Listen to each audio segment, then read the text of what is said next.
ಇವತ್ತು ಧನುರ್ಮಾಸದ ಶುದ್ಧ ಏಕಾದಶಿಯ ಸಂಭ್ರಮ ನಾಡಿನಾದ್ಯಂತ ಮನೆ ಮಾಡಿದೆ. ಬಹುತೇಕ ದೇವಾಲಯಗಳಲ್ಲಿ ಇವತ್ತು ವಿಶೇಷ ಪೂಜೆ ಪುನಸ್ಕಾರವನ್ನು ಹಮ್ಮಿಕೊಳ್ಳಲಾಗಿದೆ. ವೈಕುಂಠ ಏಕಾದಶಿಯ ಸಂಭ್ರಮ ಮನೆ ಮಾಡಿದೆ. ದೇಗುಲಗಳಲ್ಲಿ ವಿಶೇಷ ಪೂಜೆ ಈಗಾಗಲೇ ಆರಂಭ ಆಗಿದೆ. ಎಲ್ಲೆಲ್ಲೂ ಕೂಡ ಗೋವಿಂದ ನಾಮಸ್ಮರಣೆ ಜೋರಾಗಿರುವಂಥದ್ದು.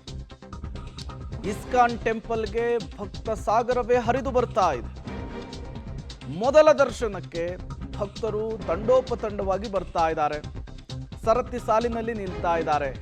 ವೈಕುಂಠ ದ್ವಾರದ ಮೂಲಕ ದರ್ಶನವನ್ನು ಪಡಿತಾ ಇದ್ದಾರೆ. ವಿಷ್ಣುವಿನ ನಿವಾಸದ ದ್ವಾರಗಳು ಇವತ್ತು ತೆರೆಯುತ್ತವೆ. ಹೀಗಾಗಿ ವೈಕುಂಠ ಏಕಾದಶಿಯ ದಿನ ಉಪವಾಸ ಮಾಡಿದರೆ ಒಳ್ಳೆಯದಾಗುತ್ತೆ. ಗೋವಿಂದ ನಾಮಸ್ಮರಣೆ ಮಾಡಿದರೆ ಒಳ್ಳೆಯದಾಗುತ್ತೆ. ದೇವರ ದರ್ಶನ ಪಡೆದ್ರೆ ಒಳ್ಳೆಯದಾಗುತ್ತೆ. ಇಷ್ಟಾರ್ಥಗಳು ಕೂಡ ಸಿದ್ಧಿಸುತ್ತೆ. ಇವತ್ತಿನ ಪ್ರಾರ್ಥನೆ ಫಲಿಸುತ್ತೆ ಎನ್ನುವಂತಹ ನಂಬಿಕೆ ಜನರಲ್ಲಿದೆ.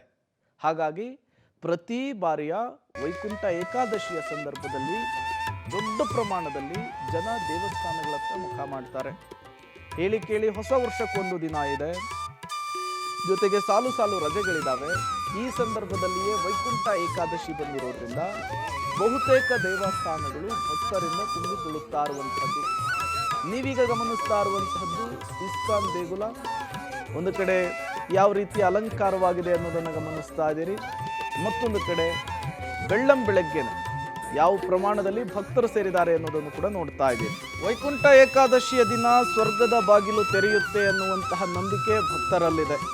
ಈ ಸಂದರ್ಭದಲ್ಲಿ ವಿಷ್ಣು ನಾಮಸ್ಮರಣೆಯನ್ನು ಮಾಡಿದರೆ, ವಿಶೇಷ ಪ್ರಾರ್ಥನೆಯನ್ನು ಮಾಡಿದರೆ ಇಷ್ಟಾರ್ಥವೂ ಕೂಡ ಸಿದ್ಧಿಸುತ್ತೆ ಅನ್ನುವಂತಹ ನಂಬಿಕೆ. ಮತ್ತಷ್ಟು ಡೀಟೇಲ್ಸ್ ಅನ್ನು ಕೊಡೋದಕ್ಕೆ ನಮ್ಮ ಪ್ರತಿನಿಧಿ ಪ್ರಕಾಶ್ ನೇರ ಸಂಪರ್ಕದಲ್ಲಿ ಜಾಯಿನ್ ಆಗಿದ್ದಾರೆ. ಪ್ರಕಾಶ್, ವೈಕುಂಠ ಏಕಾದಶಿಯ ದಿನ ಬಹುತೇಕ ದೇವಸ್ಥಾನಗಳಲ್ಲಿ ಭಕ್ತ ಸಾಗರವೇ ನೆರೆದಿರುತ್ತೆ. ವಿಶೇಷ ಪೂಜೆ ಪುನಸ್ಕಾರಗಳನ್ನು ಹಮ್ಮಿಕೊಳ್ಳಲಾಗಿರುತ್ತೆ. ಹೊಸ ವರ್ಷದ ಸನಿಹದಲ್ಲಿದ್ದೇವೆ, ಜೊತೆಗೆ ಸಾಲು ಸಾಲು ರಜೆಗಳಿದೆ. ಈ ಸಂದರ್ಭದಲ್ಲಿ ವೈಕುಂಠ ಏಕಾದಶಿಯ ಸಂಭ್ರಮ ದೇವಾಲಯಗಳಲ್ಲಿ ಹೇಗೆ ಮನೆ ಮಾಡಿದೆ ಅಂತ ಹೇಳಿ ಎಕ್ಸ್ಪ್ಲೇನ್ ಮಾಡಬಹುದಾ ಅಂತ? ಈಗಾಗಲೇ ಟಿಟಿಡಿ ದೇವಸ್ಥಾನದಲ್ಲಿ ಕೂಡ ಭಕ್ತರ ದಂಡು ಹೆಚ್ಚಾಗಿತ್ತು. ಇದೀಗ ಇಸ್ಕಾನ್ಗೂ ಕೂಡ ಹಂತ ಹಂತವಾಗಿ ಈಗ ಭಕ್ತರ ಸಂಖ್ಯೆ ಕೂಡ ಹೆಚ್ಚಾಗ್ತಾ ಇದೆ. ಈಗ ಇಸ್ಕಾನ್ ಟೆಂಪಲ್ನ ವೈಕುಂಠ ದ್ವಾರದ ಮುಂಭಾಗದಲ್ಲಿದ್ದೇನೆ. ಇಲ್ಲಿ ನೇರವಾಗಿ ವೈಕುಂಠ ದ್ವಾರವನ್ನ ಪ್ರವೇಶ ಮಾಡಿ ನಂತರ ಅಲ್ಲಿ ದರ್ಶನವನ್ನ ಪಡೆಯುವಂತಹ ಒಂದು ವ್ಯವಸ್ಥೆಯನ್ನು ಕೂಡ ಆಡಳಿತ ಮಂಡಳಿ ಮಾಡಿದೆ.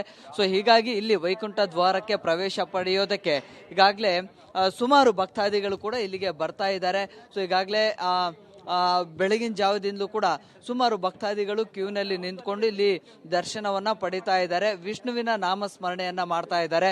ನಗರದ ನಾನಾ ಪ್ರದೇಶಗಳಿಂದಲೂ ಕೂಡ ಈಗ ಇಸ್ಕಾನ್ ದೇಗುಲಕ್ಕೆ ಬರ್ತಾ ಇದ್ದಾರೆ. ಬೆಳಗಿನ ಜಾವ 4 ಗಂಟೆಯಿಂದಲೂ ಕೂಡ ಕ್ಯೂನಲ್ಲಿ ನಿಂತ್ಕೊಂಡು ಈಗ ನೇರವಾಗಿ ವೈಕುಂಠ ದ್ವಾರವನ್ನ ಪ್ರವೇಶವನ್ನ ಮಾಡ್ತಾ ಇದ್ದಾರೆ. ಜೊತೆಗೆ ಎಲ್ಲಿಯೂ ಕೂಡ ಇವತ್ತು ಸುಮಾರು 1 ಲಕ್ಷಕ್ಕೂ ಅಧಿಕ ಭಕ್ತಾದಿಗಳು ಬರುವಂತಹ ನಿರೀಕ್ಷೆ ಇದೆ. ಸೊ ಹೀಗಾಗಿ ಎಲ್ಲೂ ಕೂಡ ನೂಕು ನುಗ್ಗಲು ಗದ್ದಲ ಆಗಬಾರ್ದು ಅನ್ನುವಂಥ ಕಾರಣಕ್ಕಾಗಿ ಪ್ರತ್ಯೇಕ ಬ್ಯಾರಿಕೇಡ್ಗಳ ವ್ಯವಸ್ಥೆಗಳನ್ನು ಮಾಡಿ ನಂತರ ಪೊಲೀಸರ ಭದ್ರತೆಯನ್ನು ಕೂಡ ಹೆಚ್ಚು ಮಾಡಿಕೊಳ್ಳಲಾಗಿದೆ. ವಯಸ್ಕರಿಗೆ ಮತ್ತೆ ಒಂದಿಷ್ಟು ವಿಕಲಚೇತನರಿಗೆ ನೇರವಾಗಿ ವೈಕುಂಠ ದ್ವಾರದ ಮೂಲಕವಾಗಿ ದರ್ಶನವನ್ನು ಪಡೆಯೋದಕ್ಕೆ ಒಂದು ವ್ಯವಸ್ಥೆಯನ್ನು ಕೂಡ ಮಾಡಲಾಗಿದೆ. ಈಗಾಗಲೇ ಸಾಕಷ್ಟು ಭಕ್ತಾದಿಗಳು ಕೂಡ ಹಂತ ಹಂತವಾಗಿ ಬರ್ತಾ ಇದ್ದಾರೆ. ಮಾತನಾಡಿಸ್ತಾ ಹೋಗ್ತೇನೆ. ಒಂದಿಷ್ಟು ಭಕ್ತಾದಿಗಳು ಕೂಡ ಇದ್ದಾರೆ. ಸರ್, ಎಲ್ಲಿಂದ ಬಂದ್ರಿ? ಎಷ್ಟೊತ್ತಿಗೆ ಬಂದ್ರಿ? ನಾವು ಶ್ರೀನಗರದಿಂದ ಬಂದಿದ್ದೀವಿ. ನಾವು ನಿನ್ನೆನೆ ಬಂದು ಇಲ್ಲಿ ಗೆಸ್ಟ್ ಹೌಸಲ್ಲಿ ಆಲ್ಟ್ ಆಗಿದ್ದು.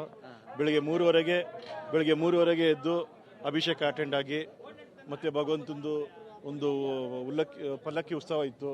ಅದನ್ನೆಲ್ಲ ಮುಗಿಸಿ ಇಲ್ಲಿ ಒಂದು 5 ಗಂಟೆಗೆ ಬಂದು 6 ಗಂಟೆಗೆ ದ್ವಾರ ಓಪನ್ ಆಯಿತು. ಇಲ್ಲಿ ಭಗವಂತಂದು ನಾಮಸ್ಮರಣೆ ಎಲ್ಲ ಮಾಡಿ 6 ಗಂಟೆಗೆ ದ್ವಾರ ಓಪನ್ ಮಾಡಿದ್ರು. ಸ್ವರ್ಗದ ಬಾಗಿಲಿಂದ ಭಗವಂತನ ಸನ್ನಿಧಿಯಲ್ಲಿ ಭಗವಂತನ ದರ್ಶನ ಪಡೆದು ಸ್ವರ್ಗದ ಬಾಗಿಲನ್ನ ಓಪನ್ ಮಾಡಿ. ಏನು ಹೇಳ್ತೀರಿ ವಿಶೇಷವಾಗಿರುವಂತಹ ದಿನ? ನಾವು ಬೆಳಗ್ಗೆನೆ ಬಂದು ದೇವ್ರ ದರ್ಶನ ತಗೊಂಡ್ವಿ. ತುಂಬ ಸ್ಪಿರಿಟ್ ಅಂದರೆ ತುಂಬ ಡಿವೈನ್ ಆಗಿ ಫೀಲ್ ಆಗುತ್ತೆ. ಇಲ್ಲಿ ವೈಕುಂಠ ದ್ವಾರ ಓಪನಿಂಗ್ ಆಯಿತು ಬೆಳಗ್ಗೆ.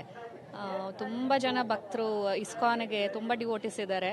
ಸೊ ಇವತ್ತೆಲ್ಲರೂ ಬಂದು ದೇವರ ಆಶೀರ್ವಾದ ತಗೊಂಡು ಬೆಳಗಿನ ಜಾವದಿಂದಲೂ ಕೂಡ ವಿಷ್ಣುವಿನ ನಾಮಸ್ಮರಣೆ ನಡೀತಾ ಇದೆ. ಅಂದರೆ ಇವತ್ತು ರಾತ್ರಿ 11:40 ತನಕಲೂ ಕೂಡ ದರ್ಶನಕ್ಕೆ ವ್ಯವಸ್ಥೆಯನ್ನು ಮಾಡಲಾಗಿದೆ. ಸೊ ಹೀಗಾಗಿ ಹಂತ ಹಂತವಾಗಿ ವಿಶೇಷ ಪೂಜೆಗಳನ್ನು ಕೂಡ ಇಸ್ಕಾನ್ನ ದೇಗುಲದಲ್ಲಿ ಕೂಡ ನಡೆಯುತ್ತೆ. ಸೊ ಹೀಗಾಗಿ ಇವತ್ತು ಮಹತ್ವ ಮತ್ತು ವಿಶೇಷ ದಿನ ಆಗಿರುವಂತಹ ಕಾರಣಕ್ಕಾಗಿ ನಗರದ ನಾನಾ ಭಾಗಗಳಿಂದಲೂ ಕೂಡ ಈ ಒಂದು ಇಸ್ಕಾನ್ ದೇಗುಲಕ್ಕೆ ಬರ್ತಾ ಇದ್ದಾರೆ ಭಕ್ತರು. Prem. Okay, thank you Prakash ತಮ್ಮೆಲ್ಲ ಮಾಹಿತಿಗಾಗಿ. ಇವತ್ತು ನಾಡಿನಾದ್ಯಂತ ವೈಕುಂಠ ಏಕಾದಶಿಯ ಸಂಭ್ರಮ ಸಡಗರ ಹೇಗೆ ಮನೆ ಮಾಡಿದೆ ಅನ್ನೋದರ ದೃಶ್ಯವನ್ನು ನೀವು ಸ್ಕ್ರೀನ್ ಮೇಲೆ ಗಮನಿಸ್ತಾ ಇದ್ದೀರಿ. ಮುಂಜಾನೆ 3 ಗಂಟೆಯಿಂದಲೇ ಬೆಂಗಳೂರಿನ ವಿವಿಧ ದೇಗುಲಗಳಲ್ಲಿ ವೆಂಕಟೇಶ್ವರನಿಗೆ ವಿಶೇಷ ಪೂಜೆಯನ್ನು ಸಲ್ಲಿಸಲಾಗ್ತಾ ಇದೆ.